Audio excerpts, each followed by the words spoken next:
exciting, isn't it? Because you just don't know who's going to win when you're playing these Trans-Tasman matches now. And when you're talking about excitement, you cannot go past the Fijian Drua. They returned home for the first time to Suva on the weekend, to a sold-out stadium. And take a listen to this, because this is what happened after the game.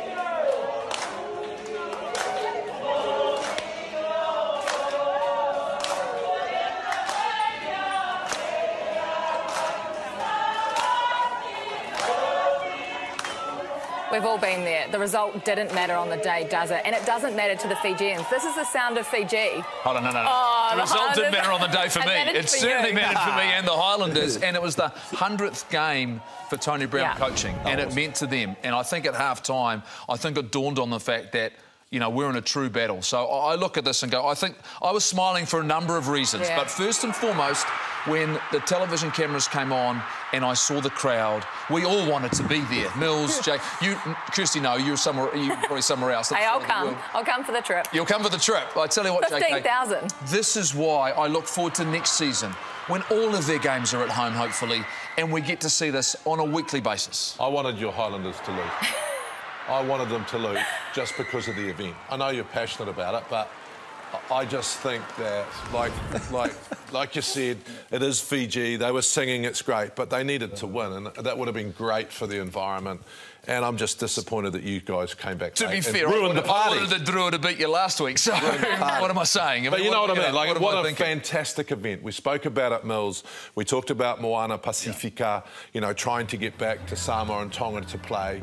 This was amazing, and this is what we talked about. International rugby giving back to the community. Not only do you see the crowd, but you've got your Highlanders in a hotel bringing money into the environment. You've got broadcasters there spending money, and that's what I think is important for the whole day. You just wrecked it by the Highlanders winning. Yeah, I mean, what you've said is absolutely on the money. I'm glad the Highlanders did win, because this is a tough game for them to go over there and play a team in their own backyard where they play that expansive rugby. This is where they score most of their tries from, when they're sort of held to scout, almost just outside their own 22. They struggle when they get into the 22, but it's one of the, to make, I'm with you. I'm looking forward to how they play, you know, next year, and when teams have to go there, because it is very difficult. You know, although they're nice and friendly after the game and they sing and the emotions all there, man, it's pretty hostile too when they start cheering. Well, the style of rugby is entertaining, isn't it? It's what we want to watch. Does it remind you of what Super Rugby was at the House of Pain? Look, I would say this. It was clearly warm. It was clearly challenging. But yes, it's a reminder of what the game used to be. I mean, of course, it's new. It's new to Fiji and Suva, and they've tasted games, but it hasn't been their team. It hasn't been their side. So I think this was a huge step forward of why we needed them in the competition, why we need them in the competition in the long term, and the fact that it was clear they were competitive. Was I concerned at half-time? Absolutely, I was concerned. It was the fact that we desperately needed that result.